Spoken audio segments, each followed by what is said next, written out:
My name is Louis Holbrook. I am part of the Jack and Swarm core backend teams.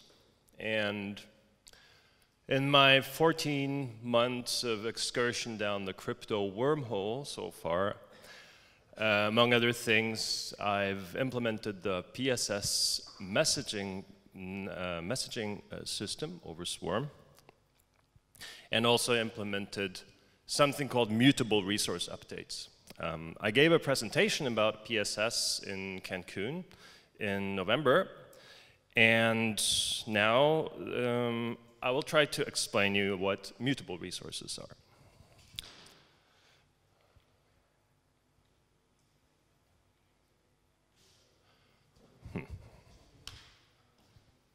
So, mutable resources, in short, are a predictable way to look up data in Swarm. But before I dive deeper into the topic, I'd like to give you a little bit of background first. Now, as I'm sure you already know, Swarm is a Go Ethereum implementation of uncensorable distributed data cloud storage using Ethereum nodes. Swarm is uncensorable because storage and retrieval of data in Swarm is routed by common properties between the content and the network. Thus, there is no torrent-like tracker or any kind of central entity in charge of discovery of resources in the system. Like torrent, data in Swarm is cut up in chunks and distributed in the network. But the difference is that a node is not expected to seed a whole file on the network. Instead, nodes are responsible just for chunks whose own properties relate to themselves in a particular manner. In fact, Swarm is designed so that you can upload and disappear, whereupon the network will make sure that what you uploaded will be available. Now, the relation I talk about is a notion of proximity. In Swarm, proximity has nothing to do with geographical distance, but instead we speak of when we speak of distance in Swarm, we mean how much the addresses between entities in the network differs from each other. Specifically, this means how many leading bits one address shares with the other. Now, both contents and nodes in Swarm share the same address space, namely a 256-bit hash. For nodes, it's the SHA-3 hash of a public key of the account you use to start the Swarm node. For chunks, it's the SHA-3 hash of the data content of the chunk itself. Now, when a chunk is sent into Swarm, every node will look through its list of connected peers and compare number of bits shared between the peer's address and the address of the chunk. If a connected peer has a better match than the current node, it will pass the chunk onto it, like this. This is quite the superficial explanation of, This is a quite superficial explanation of the dynamics involved. But what's important to note is that the chunks in Swarm will always tend to end up with the node that's closest to them. So we established that an address of a chunk is a SHA-3 hash of its content. That means that any content in Swarm, even if it just changes a little bit, and bit being quite literally here, we get a completely different address in the network. And thus, trying to guess in advance where a chunk will end up in Swarm is kind of like playing a game of whack-a-mole. Except the volume of the holes would be substantially larger than the universe. And even divine powers would probably struggle to find where to smash the mallet next. So there's no way to predict what the address of the chunk will be without actually having the data and hashing it. Solving this problem is exactly what ENS does.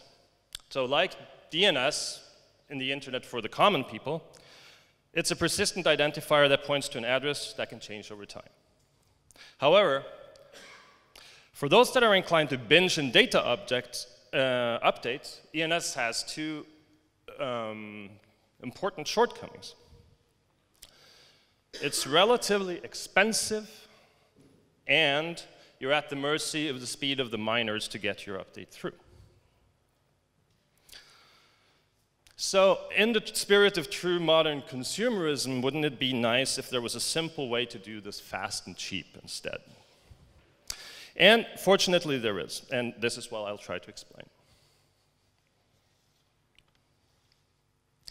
Now, for such a scheme to work, we first of all had to decide on some predictable rate of change to use as a reference. Of course, in our space, the most obvious choice here is blocks in the blockchain, because they have a relatively constant pulse, and they're just deliciously incremental. Now, what we do is we decide in advance on a certain frequency the updates will be made. And we also need to choose where to start. So let's say a mutable resource will start at block 30 to 42, and we announce that an update will be made every 4 blocks. So this means 46, 50, 54, and so on. Now we can bind an identifier, that's a block number, to specific data. Now let's say we want to retrieve this data. Now let's pretend that we're currently on block 44. Since we know that we start on block 42, and then with a frequency of 4, we know that 46 would be the next block in the future. Therefore, we make a query to the identifier that's equal to this. And as you can see here, there's nothing there. So with slight disappointment, we traverse back or skip back to the previous number in the block. Here we find an update, so we can retrieve it.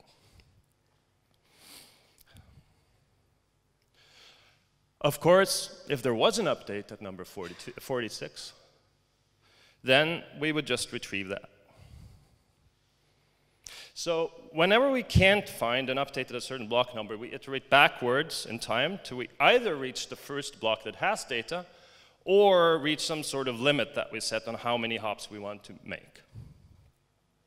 It's up to the implementer here to keep the promise of the update frequency. And let's see, where was I? Yeah, it's up to the implementer to keep the update frequency, and it's up to the client to decide if you want to bother if they get too flaky.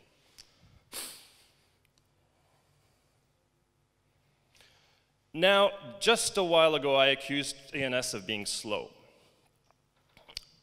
But, even though propagating the updates through Swarm itself, instead of mining blocks, having a maximum update frequency of every 4 blocks doesn't really make things better. Actually, it makes things much worse. So the answer for this is to allow for multiple updates for each period. And in the above example, we have 3 updates bound to the block number 50. These, of course, can be numbered sequentially and will be queried after another. So to summarize, first we go to the next block, next future block after the current block that we're at, optionally stepping backwards until we find an update. We then ask for sequential versions of this update, and we can't find any more versions. We conclude this must be the latest one. In fact, we can think of these block numbers as major version numbers, and the different updates belonging to the same block as minor version numbers. In the implementation I've written for mutable resources, major version numbers are referred to as periods, and the minors merely as versions. Also, when we refer to periods, we don't use the block numbers in the code, but just incremental numbers starting from 1. So let's have a look at what these predictable identifiers actually are and how we store them. So to create a new resource really means that we just create the root chunk, which contains the period and the frequency. The key of this chunk is the SHA-3 hash of an arbitrary identifier that we call the resource name, typically an ENS name hash.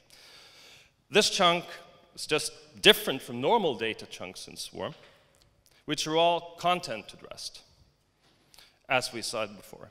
Actually, you might be so rude as to call them fake chunks. But they're recognized by the nodes as being special resource update types. So while normal data chunks, when they travel through Swarm, are being checked that their key matches their data, these guys are left off the hook. To create an individual resource update, a chunk is created where the key of the chunk is the SHA-3 hash of the concatenation of the major version number, minor version number, and this identifier, the name. The chunk contents themselves are not just data. It includes a header in which the elements of the key data are stored. And since the resource number can be a variable length, the header includes a header length as a 16-bit number. It also includes the data length as a 16-bit number, because an optional signature can be included as the last element of the chunk. And if the actual data length is longer than the given data length, the excess data is interpreted to be a signature of the chunk's data. And both the period and the version are 32-bit numbers. If the data length is set to be 0, the data portion of the chunk is treated as a multi-hash. So this just means that an extra check will be performed to verify that the multi-hash is in fact a valid multi-hash. And as you probably know, multi-hashes are self-describing data structures, so you can tell from the data how long the hash is and what type it is, etc. I won't go further into that, but just note that there is a proposition of making ENS itself multi-hash compatible, so it can point to a much wider range of data or resources.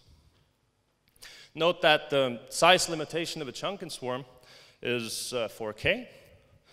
So this does not mean, of course, that it has to be this size. Just means that the data together with the header and the signature can't exceed that limit. And resource updates in Swarm are always just one chunk.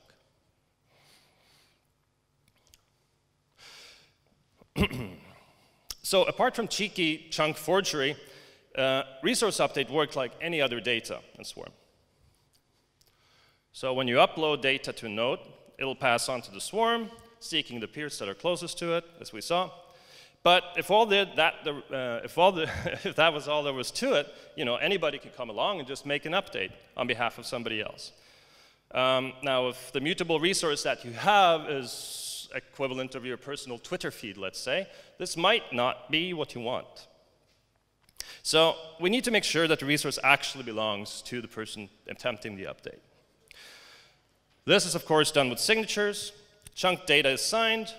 Signature is inspected by a node compared to an authoritative instance that can tell you if the corresponding signature matches the owner or not.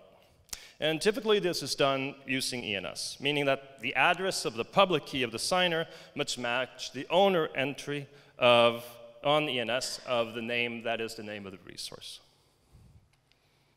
And given that that the data is validated or the signature is validated, it's passed on to the peers. Now, till now, we've only seen how to retrieve the updates as this traversal of periods and versions. And this can be potentially a bit inefficient, or at least demanding on resources. But there is a way around this. There is an easier way. Using PSS messaging, we can actually send notifications when we make updates to parties that are interested. So this is done using a subscribe method. And what happens then, of course, is that when an update is made, they instantly know what is the latest version. So they know exactly where to go to look for the data. Now, if a validation should fail, of course, no update is sent to Swarm, and no notification to the listeners either.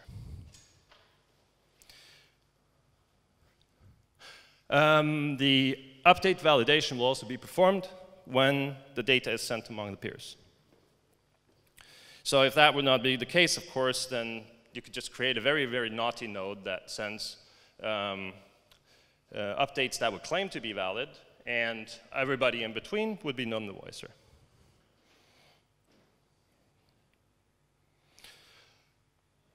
So, speaking of ENS, it actually will be possible to update the ENS record itself upon sending a resource update.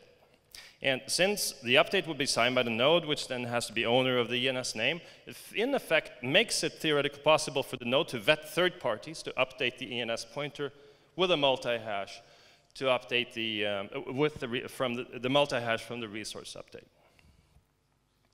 I mention ENS as an example because this is what the system is primarily designed to cater for. However, in the implementation, the methods for signing, for hashing, and for validation are all pluggable. So you could theoretically create, your own exotic signature and validation scheme to plug in, or actually choose not to have any if you want. Now, omission of signatures and validations will incur some restraints in the system probably to mitigate from flooding and malicious activity. So we're still kind of discussing if we should disallow it outright or find some middle ground. I hope for the latter. So let me add a couple of side notes. In order to get the correct block height, you'll have to be connected and also fully synced to the blockchain.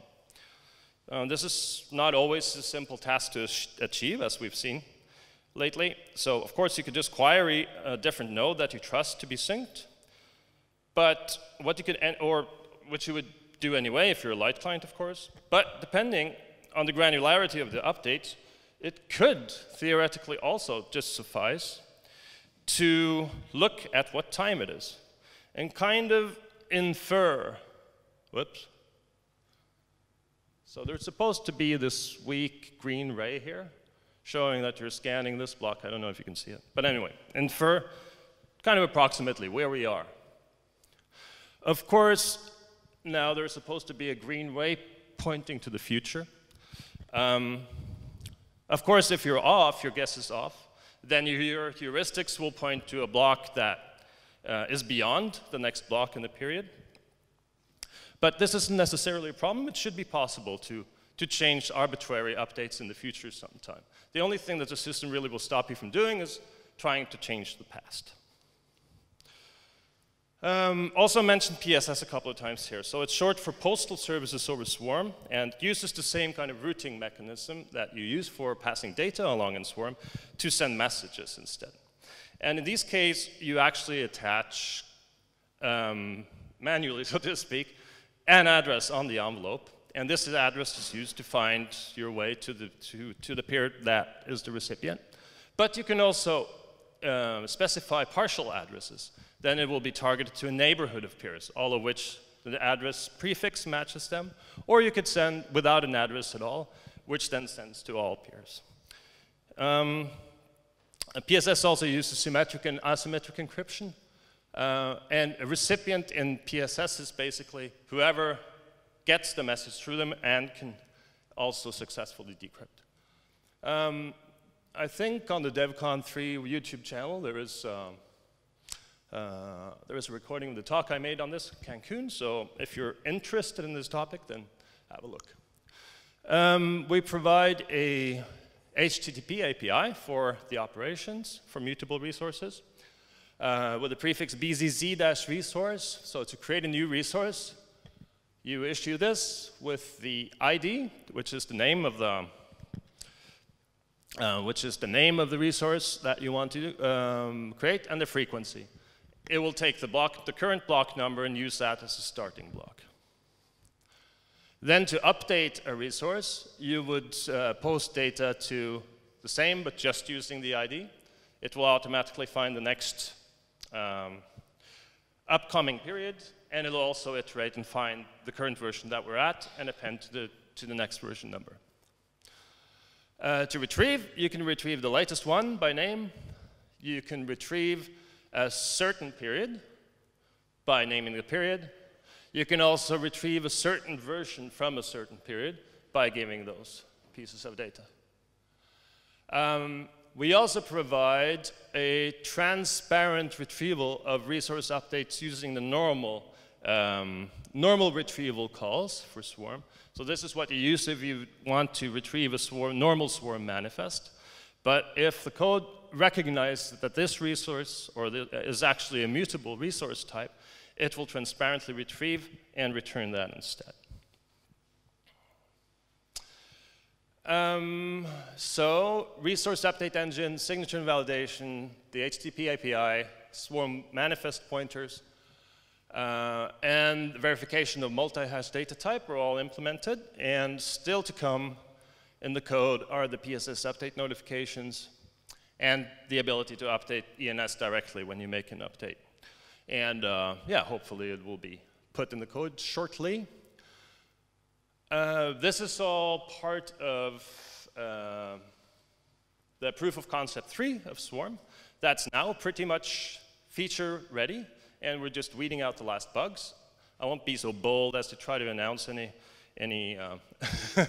date of issuance, but it should not be far away. So lastly, this is our repository where you can follow the cutting edge latest code of Swarm, where these mutable resources and PSS also is included.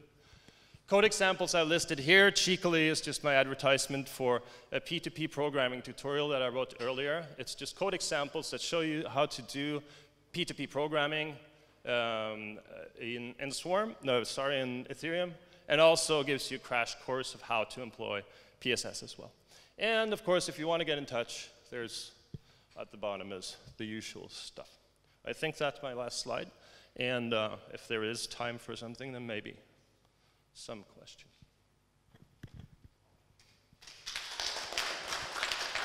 Thanks. You talked about the storage components in Swarm. I know that Swarm also does, this is like the new feature where there's streaming. Does streaming also utilize immutable resources in any way? There's a lag when you turn this off, just so you know. Yes, it uses the same framework. So basically, what I was talking about earlier, when you're checking whether the data or the chunks are valid or not, the syncers will always also have this feature where they would detect it's a resource update and let it through. So it uses pretty much the same network. I think there is also an idea that we will be using this system also as a notification channel if we can kind of hook it together as well. So in the case of streaming, does it mean that every new chunk of data in the stream is a new like resource update, or is it like only when I start a new stream will the resource update consider it as a like a new resource? You know what I mean? No, I don't quite understand. Sorry. So in a data stream, right? Like you can look at it as this data is constantly being updated because it's a stream of data that's coming in, or you can look at it as this stream is one piece of data that will present itself in the future, but you will only it's only an update when you have a completely new stream, you know, with a different reference or something. I guess maybe my question is, how does the syncer work with the mutable updates? Okay, so I'll have to disclose that we actually haven't done that part yet. So yeah, that's actually also the upcoming thing is to just wire this into the new syncer framework. So, but basically, you know, it'll use the syncer for propagating the chunks in the Swarm as normally, of course, but we'll also look into the possibility of using it as a notification channel as well. Yeah. I'm not sure how to answer your question more precisely in that because we'll talk after.